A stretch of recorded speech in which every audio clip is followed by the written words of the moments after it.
Hello বন্ধুরা, good morning. তোমরা কেমন আছো? আশা করছি খুব ভালোই আছো, আর আমিও খুব ভালো আছি। তো দেখো, সকাল সকাল বৃষ্টি শুরু হয়ে গেছে, আর বৃষ্টির মধ্যে ভাবলাম কী রান্না করবো। তো সেই জন্য আমার হাজব্যান্ড বললো তাহলে খিচুড়ি বানিয়ে ফেলো। তো সেই জন্য আমি খিচুড়ি বানিয়ে ফেলছি। তো আমি ফার্স্ট খিচুড়ি বানাচ্ছি, তো সেই জন্য আমি জানি না কীভাবে কী করতে হয়। তো সেই জন্য আমি চাল ডাল একসঙ্গে দিয়ে দিয়েছি। তো আমার শাশুড়িমা বললেন, চাল ডাল তুমি একসঙ্গে দিয়ে দিয়েছো? তো আমি বললাম হ্যাঁ। তো বললো চাল ডাল একসঙ্গে দিতে নেই, আগে চালটা একটু ফুটে যায়, তারপরে ডালটা দিতে হয়। তো যাই হোক, জানি না কী রান্না হবে না হবে। খিচুড়ি তো বসিয়ে দিয়েছি, তো লাস্টে দেখা যাবে কি ওটা কী রান্না হয়েছে। আর এদিকে দেখো, আমি খিচুড়ির জন্য আলু ছোটো ছোটো করে আলু কেটে নিচ্ছি, আর একটু আলুর রসা করব, তাই জন্য আমি আলু কেটে গুছিয়ে রেখেছি, মানে নিয়ে নিচ্ছি আর কি।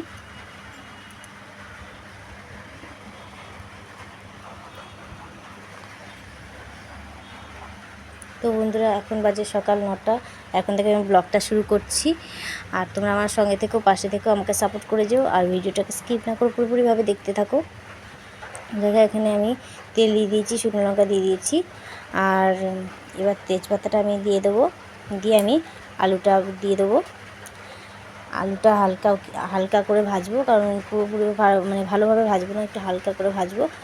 আর নুন আর একটু হলুদ দিয়ে দিচ্ছি।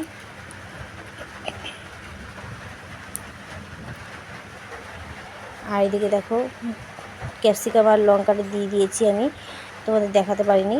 তো লঙ্কাগুলো একটু চিড়ে দিয়েছি। ক্যাপসিকাম আর লঙ্কাটা একটু হয়ে গেলে আমি টমেটোটা দিয়ে দিলাম।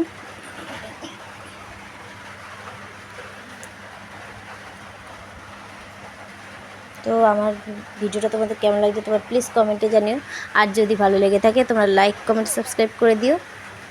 আর এদিকে দেখো, আমার কথা বলতে বলতে কিন্তু আমার আলু পেঁয়াজ নয়, আলু টমেটো ক্যাপসিকামটা হয়ে গেছে, আর আমি মশলাটা দিয়ে দিয়েছি, দিয়ে একটু কষিয়ে নেবো। আর এদিকে কিন্তু চাল আর ডালটা দুটোই সিদ্ধ হয়ে গেছে, আর এটা আমার কষানো হয়ে গেলে আমি ওর মধ্যে ঢেলে দেবো। আর আমি একদমই করতে জানি না, তো সেই জন্য আমার শাশুড়িমা পাশে বলে বলে দিচ্ছেন আর কি। আর এদিকে ক্যামেরা ধরার কেউ নেই, ফোন স্ট্যান্ড নেই, তো সেই জন্য আমি ক্যামেরা ধরছি, আর শাশুড়িমা ওই মশলাটাকে কি দিয়ে দিল খিচুড়ির মধ্যে। আর আর তোমার ডিম ভেজে নিচ্ছি আমি, খিচুড়িটার মধ্যে একটু ডিম দিয়ে দেবো। আর খিচুড়িটা কিন্তু আমার কমপ্লিট হয়ে গেছে, একটু তেল আর হলুদ দিয়ে আমি খিচুড়ির মধ্যে দিয়ে ফুটিয়ে নেব।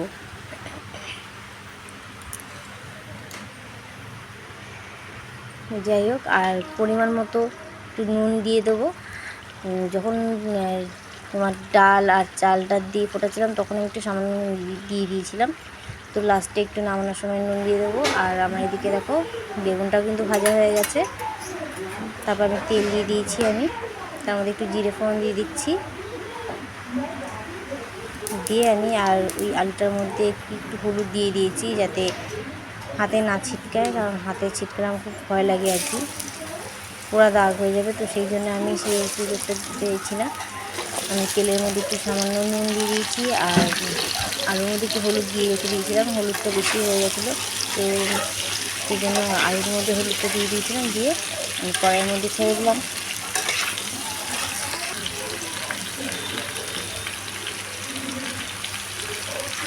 পরিমাণ একটু সামান্য নুন আমি দিয়ে দিলাম, আর একটু সামান্য হলুদ লাগবে, তো সেই জন্য আমি নুন হলুদ দিয়ে আমি ভালো করে ভেজে নিচ্ছি। নিয়ে দেখো, আমি ক্যাপসিকামগুলো আর লঙ্কাগুলো আমি দিয়ে দিচ্ছি। একটু সামান্য হয়ে গেলে আমি টমেটোগুলো দিয়ে দেবো।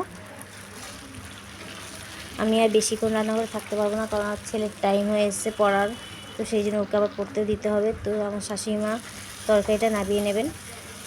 তো আমি যাই হোক, ক্যাপসিকামটা আমি দিয়ে দিয়েছি, দিয়ে একটু নেড়ে নিয়ে আমি মশলাটা দিয়ে দেবো।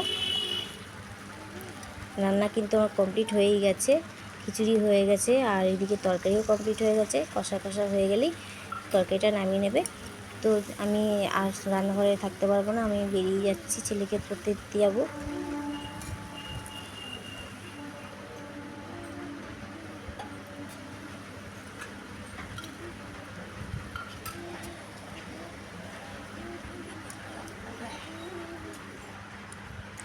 আর এদিকে দেখো, ছেলেকে দিয়ে এসে আমি ঘরে কিছু কাজকর্ম সেরে আমি স্নান করে নিয়েছি, নিয়ে আমি কিন্তু পুজোর ঘরে চলে এসেছি পুজো দিতে। তো যাই হোক, পুজোটা দিয়ে আমি আবার কিছুক্ষণ পর ঠাকুর বাসনটা নামিয়ে ধুয়ে রেখে দিয়ে আমি আবার ছেলেকে আনতে যাব, কারণ ওর আবার টাইমও হয়ে গেছে আনার 2 ঘন্টা করে ওকে পড়ায়। তো যাই হোক, এসব ঘরের কাজকর্ম করতে করতে আমার ওকে আনার টাইমও হয়ে গেছে। আমি পুজো টুজো দিয়ে আমি আবার ওকে আনতে যাব।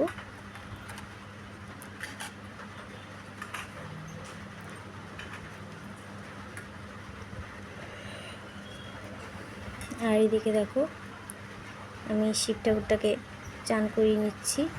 যখন কোনো পুজো টুজো হয়, ষষ্ঠী বা নীলষষ্ঠী বা শিবরাত্রি পুজো টুজো হয়, তখন আমি চারটে ঠাকুরই নাবাই।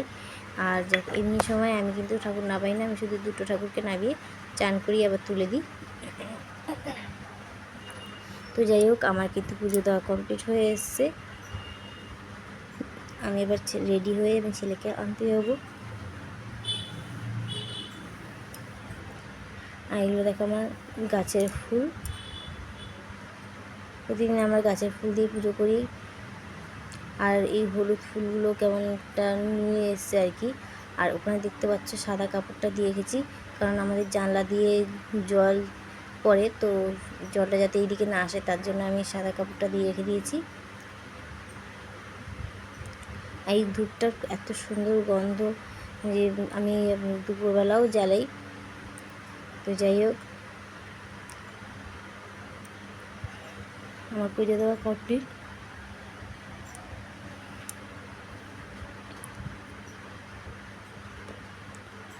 তো যাই হোক, আমি ছেলেকে নিয়ে চলে এসেছি। আর দেখো, ছেলে এসেই জল ঘাটতে শুরু করে দিয়েছে। তোকে বারণ করা হচ্ছে জল ঘাটিস না, কিন্তু কে কার কথা শুনে। তো যাই হোক, আমি এদিকে চলে এসেছি ছেলের খাবার রেডি করতে। ছেলে ফার্স্টে বললো যে আমি ভাত ভাজা খাবো, তো সেই জন্য আমি ওর জন্য ভাত ভেজেছিলাম, কিন্তু ওর আবার পরে মুডটা চেঞ্জ হয়ে গেল। দেখো, ভাতটা আমি বেড়েও নিয়েছি। তারপরে ও বললো যে আমি ভাত ভাজা খাবো না, আমি খিচুড়ি খাবো। তো সেই জন্য আবার ছেলেকে খিচুড়ি দিলাম, আর আলু কষা দিলাম, আর বেগুন ভাজি দিয়ে দিলাম। আর ছেলের যেমন মুড আমারও তেমনি মুড। ফার্স্টে আমি খিচুড়ি নিয়েছিলাম, তারপরে আমার মনে হলো যে না, খিচুড়িটা একটু কমিয়ে নিই, আমি একটু ভাত ভাজা খাই। তো সেই জন্য আমি ভাত ভাজা নিয়ে চলে আসলাম।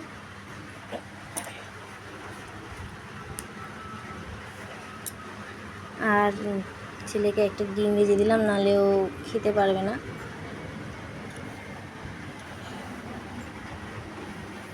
অনবরত কিন্তু বৃষ্টি হয়ে যাচ্ছে। বৃষ্টি আর মানে থামছে না। তো যাই হোক, এদিকে আমি ছেলের জন্য খাবার রেডি করে নিচ্ছি, ডিম ভেজে নিচ্ছি। আর দেখো,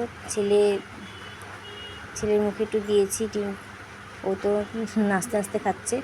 আর সত্যি কথা, আমি ভেবেছিলাম খিচুড়িটা কেমন হবে না হবে। সত্যি খিচুড়ি ভালো হয়েছে, কারণ আমার ছেলে বলেছে খিচুড়িটা খুব সুন্দর হয়েছে। তো সত্যি খুব সুন্দর হয়েছে, আমিও খেয়েছি খিচুড়ি।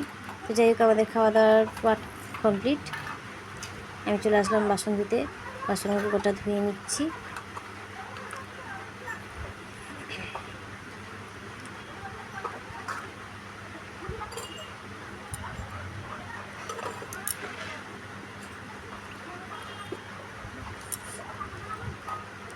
আর এদিকে ছেলে আর ওর বাবা দুজনে মিলে ইয়ার্কি করছে। তো যাই হোক, আমার এদিকে বাসন টাসন ধোয়া কমপ্লিট। আর জলগুলো আমি ফেলে দিলাম, এর জায়গাটা একটু পরিষ্কার করে নিলাম। আর আমার এদিকে কিন্তু ঘরের কাজকর্ম সব কমপ্লিট। আমি এবার একটু রেস্ট নেব। আর তারপর দেখো, এদিকে ওর সব বাসন টাসন ধোয়া হয়ে গেল। আর এদিকে ওর বাবা পেয়ারা কেটেছে, তো সেই জন্য পেয়ারা নিয়ে চলে এসেছি। আর পেয়ারা খেতে খেতে হঠাৎ দেখো বৃষ্টি আর প্রচুর ঝড় উঠেছিলো। আমার ফোনটা তো পুরো জলে ভিজে গেছে, বৃষ্টির জলে ভিজে গেছে। তো সেই জন্য আমি দূর থেকে ভিডিওটা করছিলাম। আর এদিকে আমার ছেলেগুলো দুষ্টুমি করে বদমাশি করে আমার ফোনটাকে নড়িয়ে দিয়েছে। দেখো, ঘর পুরো জলে জল, পর্দা টর্দা সব জলে ভিজে গেছে। আর ছেলে এদিকে পড়েও গেছিলো একবার, জলে স্লিপ কেটে গেছে, ওর পা পড়ে গেছিলো। আর এদিকে দেখো বাইকটা কিন্তু পুরো ভিজে গেছে, জলের ঝাপটায় পুরো ভিজে গেছে। তো আমি বাইকটা মুছিয়ে দিচ্ছি। দিয়ে এখন আমাকে আবার এই মেঝে মুছতে হবে। পুরো জলে জল হয়ে গেছে, একবার পড়ে গেছে ছেলে, আবার পড়ে যেতে পারে। তো সেই জন্য আবার মেঝেটাকে আমি একটু মুছে নেবো, পরিষ্কার করে নেবো। এইদিকে কিন্তু বৃষ্টি কন্টিনিউ হতেই চলেছে, বন্ধ আর হচ্ছে না। দেখো মেঝে পুরো জলে জল, এখন আমাকে মেঝেটা আবার মুছতে হবে। তো গাইস, আজকের ভিডিওটা এখানে শেষ করছি। নেক্সট ভিডিওতে আবার দেখা হচ্ছে। টাটা।